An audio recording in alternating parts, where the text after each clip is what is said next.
Os 5 erros que fazem tudo desmoronar quando você escolhe o seu braço direito no cartório. Você já sentiu o peso de promover uma pessoa de sua alta confiança, mas quando colocou no cargo de liderança, ao invés de resolver o problema da ausência da liderança, você criou 2 problemas? Um, porque você tirou aquela pessoa operacional de sua confiança que estava indo bem naquele cargo, mas colocou no outro cargo e essa pessoa não deu conta.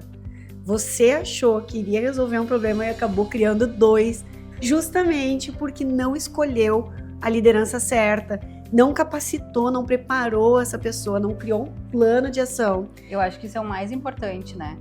Porque a gente vê muito especialista muito bom no cartório e a gente tem clientes aqui que trazem para nós, eu vou promover a Maria. Maria é excelente no balcão de escrituras, ela domina todas as escrituras, ela faz sozinha, ela entrega no prazo, ela se preocupa com o cliente, ela tem um atendimento de excelência. Eu vou promover a Maria para ser líder. Mas será que aquele especialista, ele é líder? Será que a Maria, com todo o conhecimento, tem condições de liderar? Porque essa é uma competência muito especial, que se desenvolve, sim, mas precisa da atenção do líder.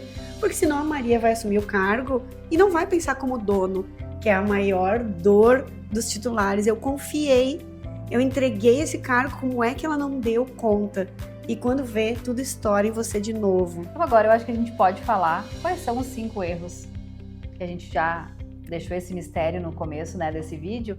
E o primeiro é promover por tempo de casa. Mas ele tá comigo há muito tempo, tá desde o início, eu confio nessa pessoa.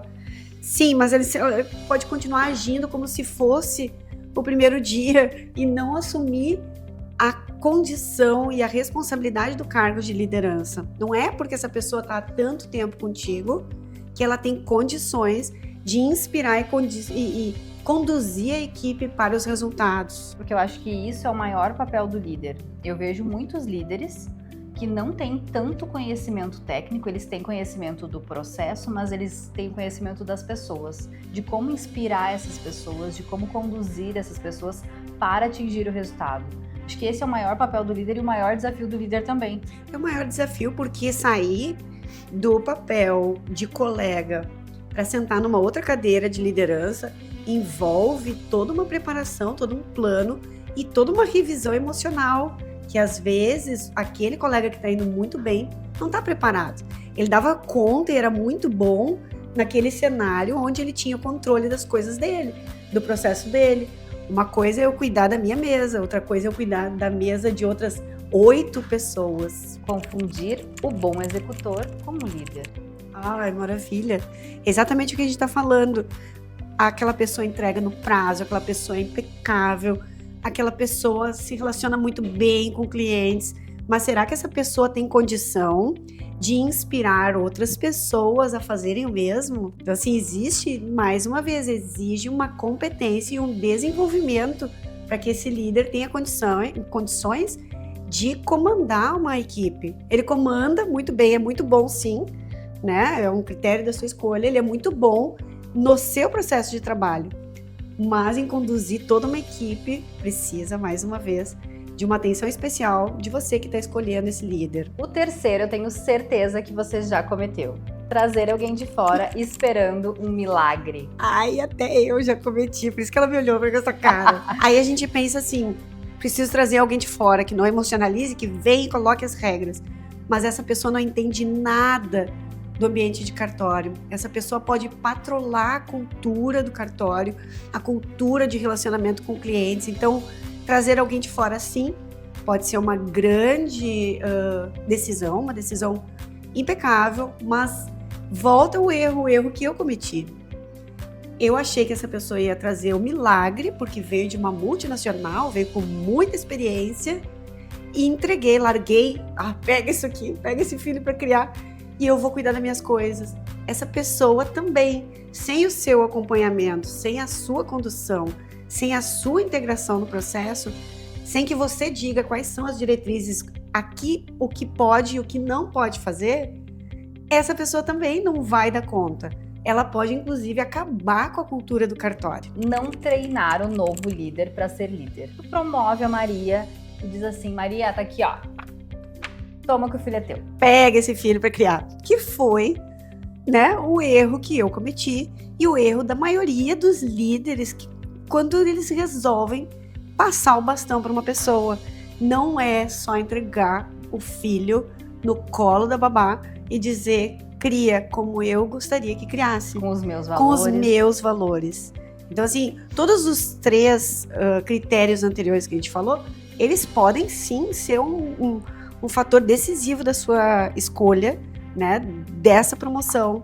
Mas não treinar essas pessoas é o que faz a maionese desandar. E o quinto, que tem muito a ver com o anterior, é promover no improviso, na urgência. Gente, eu preciso de um líder. Eu preciso colocar alguém lá e precisa ser hoje. Alguém tem que assumir essa equipe.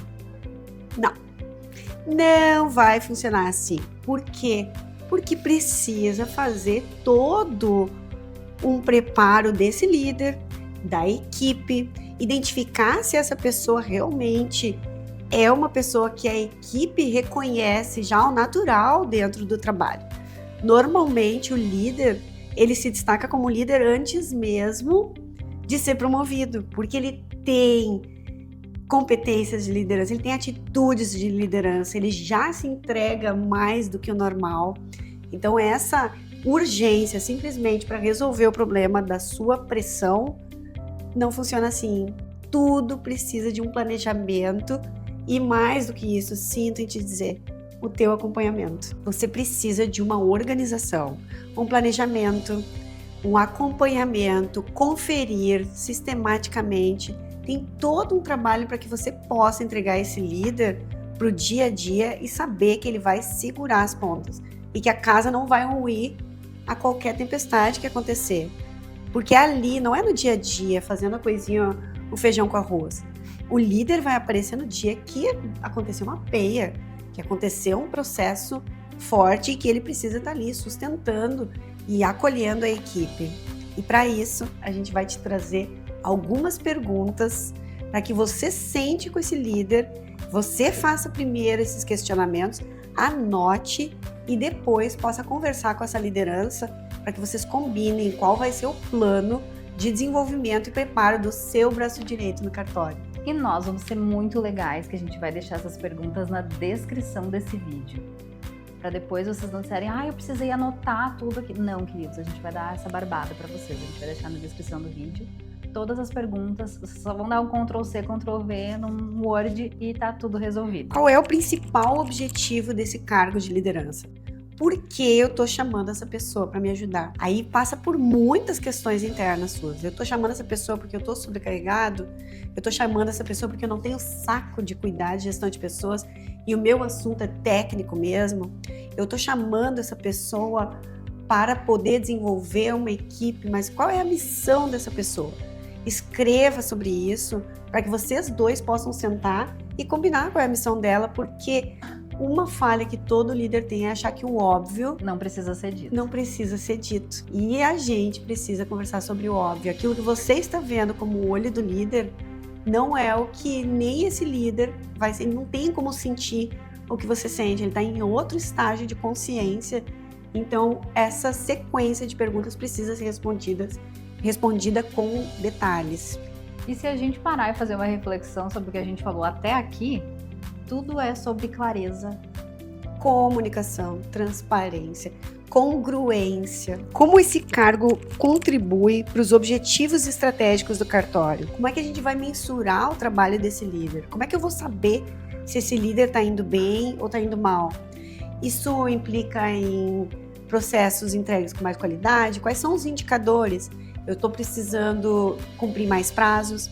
Eu estou precisando que as pessoas estejam com um clima mais satisfatório, eu estou precisando reduzir a rotatividade. O que você espera em números desse líder para cada período que você estabelecer? A cada 3 meses vocês vão monitorar para ver se está havendo uma evolução. E quais habilidades comportamentais esse líder precisa ter, porque ele também precisa ter um comportamento adequado para a função que ele tem. O líder ele não pode entrar na sala reclamando, batendo porta, reclamando do cartório, reclamando do processo. Até porque a gente sabe que reclamar não ajuda nada. Só atrai mais problema, né? Mas pior, ensina as crianças do setor a replicarem aquele mesmo movimento. Então, o líder precisa ter uma série de comportamentos adequados. Você precisa clarificar quais são eles, inclusive revisando se você mesmo não faz a mesma coisa, né? Outra pergunta é, qual é o nível de alçada que esse líder vai ter? Até onde? Que decisões ele pode tomar? Até onde ele pode ir? Exatamente, deixar claro aquilo que ele pode decidir sozinho e aquilo que ele precisa falar com você. Porque tem um limite muito, a gente também cria, que é uma liderança, mas se a gente centraliza tudo, a gente frustra esse líder ou deixa ele inseguro. Agora, soltar e dizer vai, faz, também vai criar em algum momento uma ruptura na sua estrutura, porque ele vai tomar uma decisão, você não vai gostar do que foi decidido, e aí como é que vocês vão agir? Então, combinar. Fala comigo sobre isso e isso até que eu me sinta seguro. Para demitir, eu sempre quero saber. Antes de você aprovar alguma coisa com o cliente nesse nível de alçada, tá tudo ok. Conversar sobre essas possibilidades. Qual é a banda que esse líder pode circular com tranquilidade para que ele se desenvolva? Que processos ele tem que garantir que funcione bem? Tu precisa dizer para ele, eu preciso que isso aqui funcione dessa e dessa forma, isso aqui é tua responsabilidade, eu vou cobrar de ti esse resultado. Qual é o público que esse líder atende? Um líder tem condições de acompanhar até 8 pessoas. Depois ele precisa de mais líderes. Esse é um indicador, né, recomendado na escola de administração. 8 pessoas eu consigo acompanhar, mais do que 8. Eu preciso de subgerentes para poderem me entregar também o resultado. Esse líder, além do público interno com quem ele se relaciona, ele vai atender ao cliente, ele vai atender os fornecedores, deixar bem claro quais são os contatos que ele tem dentro do cartório, dentro do escopo de trabalho dele. Quem se reporta diretamente a ele e a quem ele se reporta? Como nós vamos mensurar se o trabalho dele está indo bem? Se estabelece alguns indicadores, mas você vai ter que combinar. Vamos sentar uma vez por mês, vamos sentar uma vez por semana para ver como estão indo as coisas. Existe uma coisa muito importante, né? A gente, quando é titular e está sobrecarregado e escolhe um líder, a tendência é que a gente passe tudo para ele e ache que ele vai fazer como a gente fazia. Igual. Mas não vai acontecer. Por isso que você precisa mentorar essa pessoa. Precisa sentar com ela para que ela aprenda como você pensa. Para que ela participe da tomada de decisões no início, para que vocês conversem sobre esse assunto, para que cada vez mais ela vá recebendo, fazendo download do seu aplicativo, do seu jeito de liderar, de como você quer que as coisas aconteçam, dos critérios da sua tomada de decisões. Aí ele vai aprendendo até o dia que ele vai pensar muito próximo de você. E agora, muito importante, quais são os comportamentos que não são aceitáveis no trabalho desse líder? O que você tolera e o que você não admite que aconteça.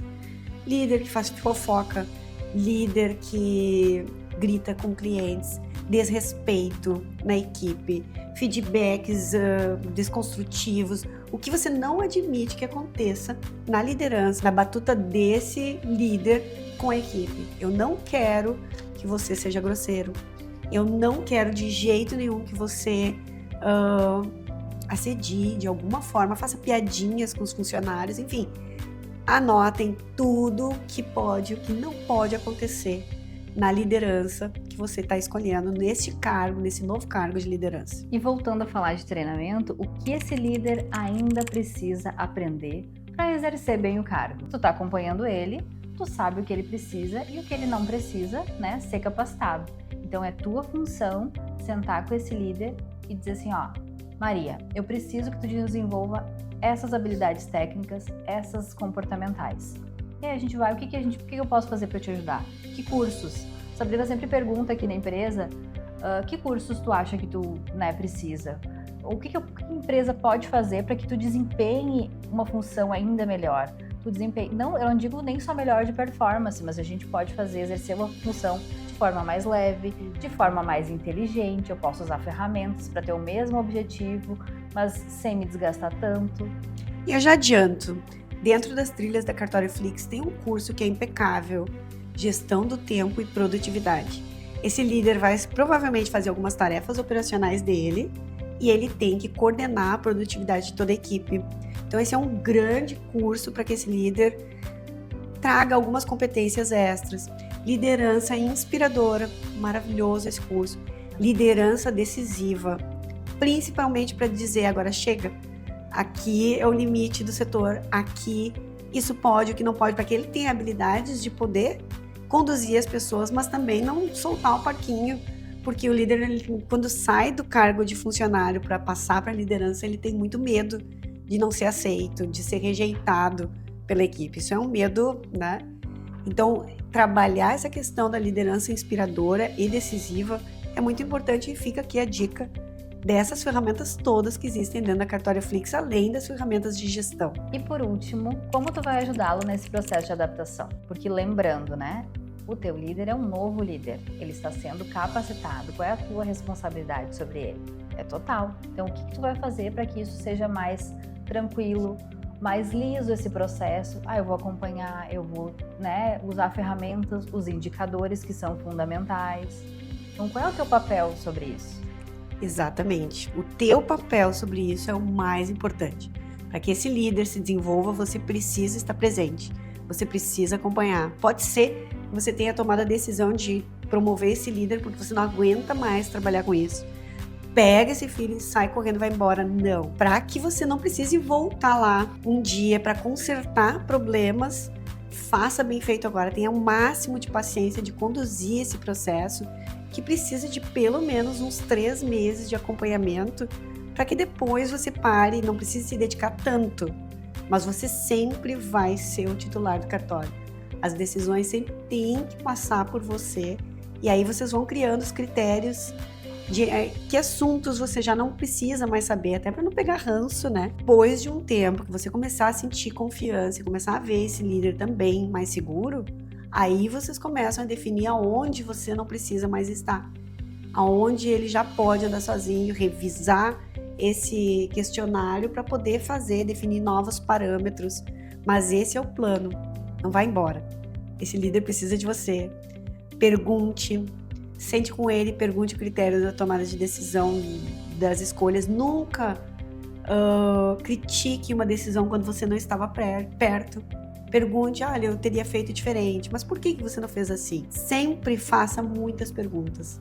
Não como forma de constranger, mas como forma de fazer esse líder também pensar sobre as decisões dele. Vejam que essas perguntas, elas são simples, mas elas têm todo um fundamento para te trazer clareza e evitar a tomar a decisão na urgência ou na necessidade. E depois tem que voltar lá para consertar um baita erro que não foi seu. E aí, trabalhar toda a cultura do cartório de novo, resgatar a confiança da equipe em você. Então, crie esse processo de transição do seu braço direito com muita atenção para que vocês cresçam cada vez mais. Se você gostou desse vídeo, comenta aqui abaixo, porque o seu comentário e o seu compartilhamento ajuda a nossa rede a crescer, ajuda o YouTube a compartilhar mais, eles entendem que esse vídeo é relevante e mais pessoas podem receber esse tipo de comunicação e informação que fazem a profissão de cartórios crescer.